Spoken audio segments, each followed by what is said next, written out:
आओगे। घर में आने के बाद वही वायरस आप अपने माँ बाप को दोगे, बीवी बच्चों को दोगे, दोस्त यार को दोगे, अड़ोस पड़ोस के आदमी को दोगे, खुद तो जाओगे, सबको लेकर जाओगे। आप घर में रहो अपने फायदे के लिए, आप घर में रहो अपने परिवार के फायदे के लिए, आप घर में रहो अपने मोहल्ले वालों के फायदे के लिए। हम लोग, पुलिस जो भी कर रही है वो आप लोगों के लिए ही कर रही है। आप अगर घर पे रहोगे तो इससे मेरा कोई फायदा नहीं होने वाला है। इस बात का ध्यान रखो, आप बात को समझो कि ये है क्या। इस वायरस का अभी तक कोई इलाज नहीं है।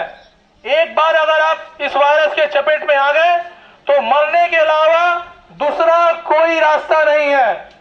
मैं दोबारा बोल रहा हूं, अगर एक बार आप इस वायरस के चपेट में आ गए तो मरने के अलावा दूसरा कोई रास्ता नहीं है।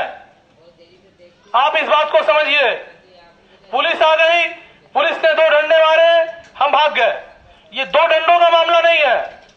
पुलिस पकड़ के ले गई थाने में, एक दिन रखी, हम बेल करा के वापस आ गए। ये बेल करवाने का मामला नहीं है, ये जीने और मरने का मामला है। घर में बंद रखना इसलिए बोला जा रहा है कि जो व्यक्ति वायरस के चपेट में है उससे आपका कोई कनेक्शन ना हो। ये वायरस टच से फैल रहा है, छूने से फैल रहा है। इस बात को आप लोग समझो।